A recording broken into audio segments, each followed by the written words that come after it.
krik krik krik. Ini nanti di-cut aja ya kameramen. Ingat ya, mempertahankan apa yang teman-teman tulis, apa yang teman-teman tuangkan, apa yang teman-teman deskripsikan.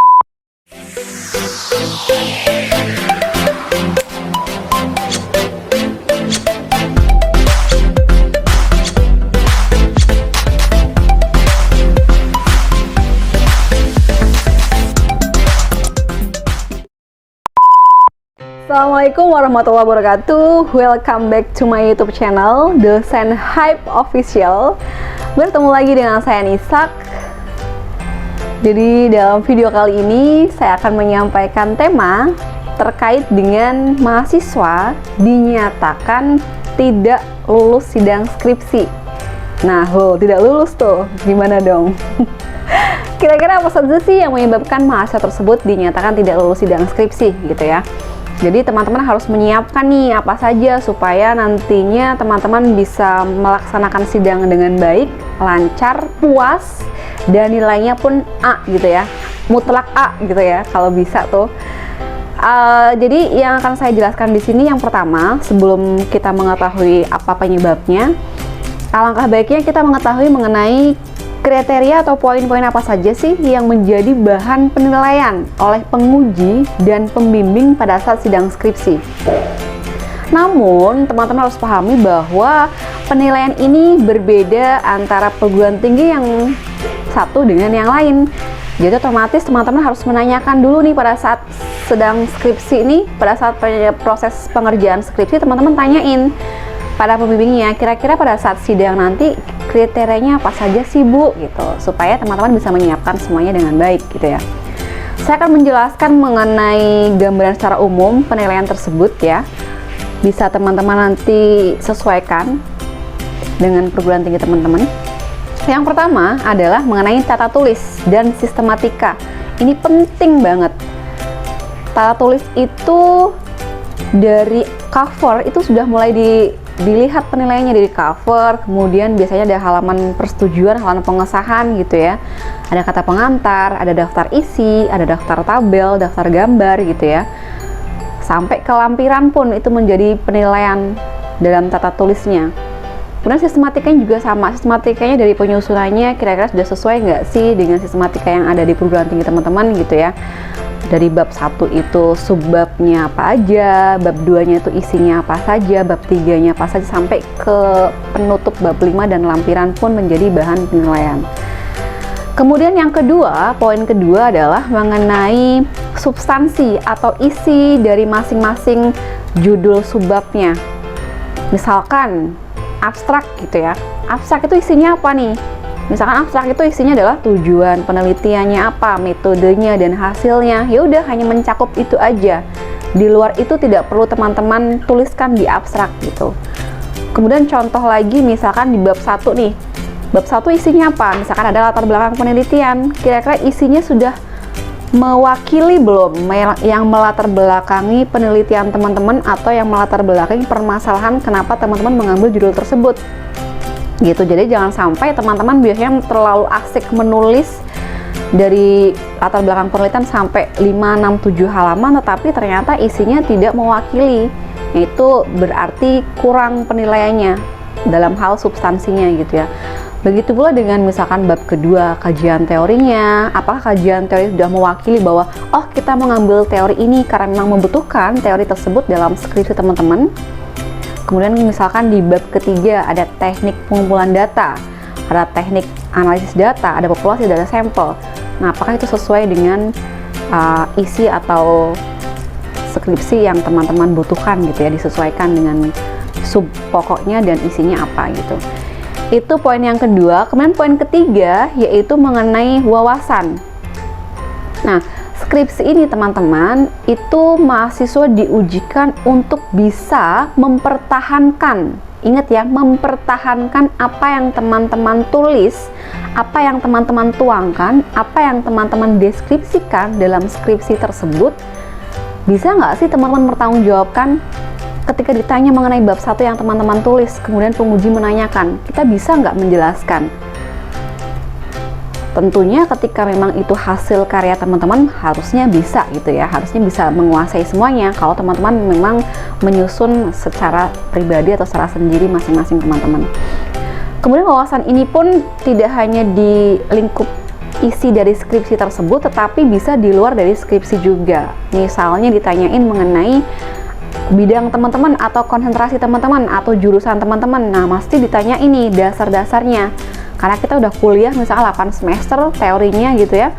Kita ditanyain mengenai misalkan kita konsentrasinya manajemen pemasaran, ditanyain manajemen itu apa, pemasaran itu apa saja ruang lingkupnya gitu. Nah, kalau dasar-dasar tersebut teman-teman tidak menguasai, berarti percuma nih teman-teman kuliah sampai 8 semester tapi dasar-dasar yang menginterpretasikan jurusan atau konsentrasi teman-teman nggak pahami. Nah, itu juga termasuk dalam wawasan dalam pertanyaan-pertanyaan yang bisa ditanyakan oleh penguji.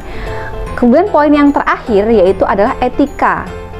Etika itu penting banget, jadi etika itu bisa teman-teman siapkan pada saat presentasi pun sudah termasuk penilaiannya, kesopanannya, bagaimana presentasinya, kerapiannya, kemudian bagaimana menjawab pertanyaannya. Nah, karena di era milenial ini kan biasanya mahasiswa itu kelewat gaul nih. Jadi kadang-kadang kalau ditanyain, menurut pendapat Anda apa yang Anda ketahui mengenai teori mengenai manajemen strategi misalkan seperti itu. Nah, nanti dijawab oleh mahasiswa tuh menurut pendapatku atau kalau menurut aku sih. Nah, itu nggak boleh. Karena ini sidang ilmiah, ya mau nggak mau teman-teman harus menjawab dengan bahasa yang formal dan bahasa yang baku dan sopan gitu ya. Nah, itu tadi keempat poin-poin yang secara umum menjadi penilaian oleh penguji dan pembimbing pada saat sidang skripsi.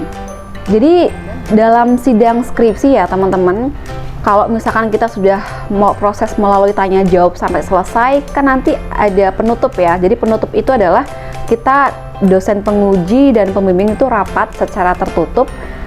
Kita diskusi bagaimana tadi nih mahasiswa A ini gimana nih gitu.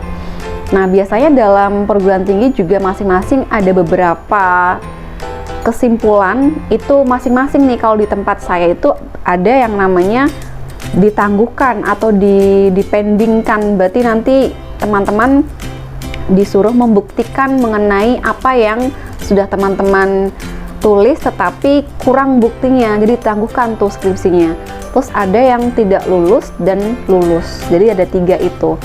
Nah, masing-masing juga itu perguruan tinggi beda-beda, ada yang cuma lulus dan tidak lulus gitu ya. Jadi apa saja sih yang termasuk kategori sidang tersebut dipendingkan gitu atau ditangguhkan gitu ya.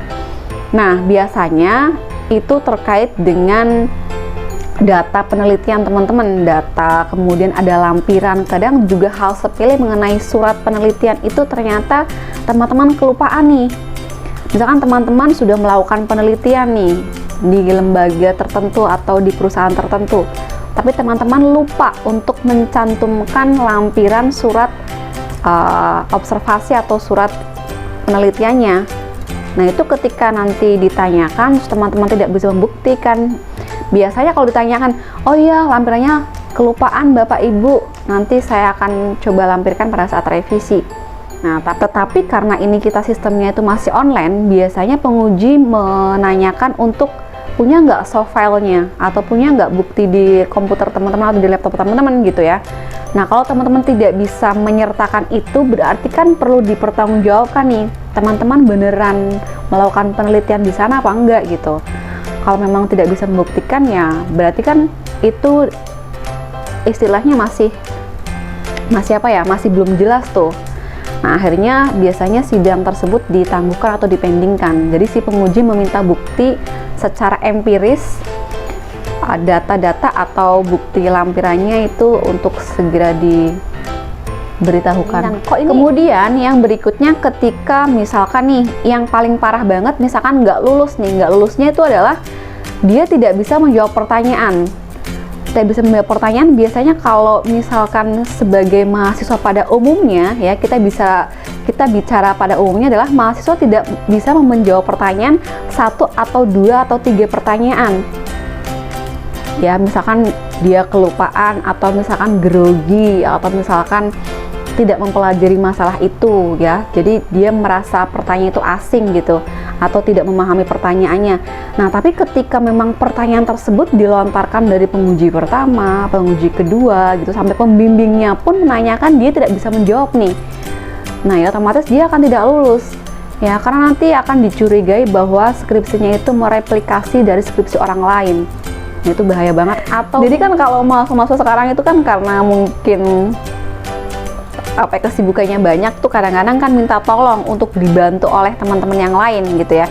Boleh dibantu oleh yang lain ya, tetapi istilahnya tuh kita belajar, teman-teman, saya nggak paham nih masalah yang ini, bagaimana pengolahan datanya atau analisis datanya, itu boleh bertanya. Tetapi yang teman-teman tidak boleh hindari adalah teman-teman harus belajar bagaimana proses tadi bertanya dengan teman-teman yang lain, supaya nanti ketika ditanyakan pada saat sidang, teman-teman bisa menjawab tersebut dengan baik gitu ya. Meskipun memang di belakang layar teman-teman belajar dari yang lain gitu, nggak masalah gitu ya. Jangan sampai teman-teman nih semua dari bab 1 sampai bab 5 dikerjakan oleh orang lain, teman-teman nggak belajar, itu nggak boleh seperti itu. Ditanyakan ya nggak bisa jawab, udah grogi, mentalnya down, terus kemudian udah nggak bisa ngapa-ngapain ya. Ya udah, teman-teman sudah dipastikan tidak akan lolos sidang skripsi, tidak akan lulus gitu ya. Kemudian yang berikutnya tidak dinyatakan lulus yang lain adalah ketika datanya itu tidak bisa dipertanggungjawabkan. Misalkan nih, sebagai contoh dari pengalaman saya menyidang skripsi itu, misalkan saya menanyakan, biasanya kan kalau di bab keempat itu kan hanya proses sudah jadi fix, pengolahan datanya udah rapi gitu ya. Tetapi kadang-kadang kita penguji tuh ingin tahu, kok bisa dapat data seperti itu, dari mana gitu ya. Kita pengen tahu nih, apakah kalau mahasiswa tersebut memang mengerjakan sendiri dan memahami, otomatis bisa membuktikan. Nah, tetapi terkadang mahasiswa kebingungan, mahasiswa itu terkadang apa sih istilahnya, tidak fokus, nanti pasti datanya nggak ditanya ini, biasanya seperti itu. Padahal kalau kita mendapat penguji yang misalkan dia ahli metode penelitian, atau mungkin dia ahli statistik ya, atau ahli mengenai analisis data kualitatif atau R&D, ya otomatis teman-teman akan ditanyakan mengenai data tersebut. Nah, ketika teman-teman misalkan ditanyain, datanya seperti ini, coba dibuktikan mana data file mentahnya sebelum diolah. Itu teman-teman kebingungan, atau teman-teman mencari sampai di lampiran tidak disertakan, kemudian ditanyakan tidak bisa menjawab, ya otomatis data tersebut akan dinyatakan bias dan dinyatakan mahasiswa tersebut tidak lulus. Karena tidak bisa mempertanggungjawabkan apa yang teman-teman tuliskan di skripsi teman-teman. Terkadang itu apalagi yang semester 8 dengan euforia untuk lulus tepat waktu, terkadang kita nggak care masalah yang sepele-sepele seperti itu. Yang penting jadi nih bab 1, 2, 3, 4, 5-nya udah rapi tata tulisnya, kemudian sudah istilahnya bab keempatnya sudah bagus, hasilnya sudah bagus sesuai dengan permasalahan, menjawab pertanyaan, kemudian dalam dalam pengolahan data dan analisis datanya di lampiran juga istilahnya sudah baik. Tetapi teman-teman lupa bahwa bagaimana nih, berasal dari mana nih data tersebut, bagaimana memperolehnya, bagaimana data itu terjadi, bagaimana instrumen, misalkan kuesioner ya, yang paling simpel tuh kuesioner, bagaimana teman-teman kok bisa membuat kuesioner tersebut. Nah, kalau dari dasar kuesionernya teman-teman tidak bisa menjelaskan, tahu-tahu iya pokoknya datanya ada seperti ini Bu, datanya sudah ada seperti ini Pak, tapi tidak paham sebelumnya, instrumennya tidak tepat, ya otomatis akan dipertanyakan datanya. Berarti kalau instrumennya tidak tepat, tidak bisa menjelaskan, otomatis datanya juga akan bias. Ya sudah fix, itu tidak bakal lulus sidang skripsi. Oke, mungkin itu saja. Nanti ketika ada hal-hal yang lain, saya akan buat di video lanjutannya atau part 2-nya mengenai sidang skripsi lah, supaya teman-teman harapannya bisa menyiapkan segala sesuatunya dengan baik. Karena kan kita sudah belajar 8 semester, sudah menyiapkan skripsi dengan baik, dengan matang. Ketika sidang tidak lancar, ya sayang banget gitu ya. Akan sangat-sangat sedih banget lah istilahnya gitu. Kira mungkin itu aja yang bisa disampaikan, kurang lebihnya mohon maaf. Kalau ada komentar atau pertanyaan silahkan di kolom komentar bawah ini. Jangan lupa Tetap dukung terus Dosen Hub Official. Jangan lupa subscribe, like, comment, and share. Sampai jumpa di video selanjutnya. Assalamualaikum warahmatullahi wabarakatuh. Bye-bye.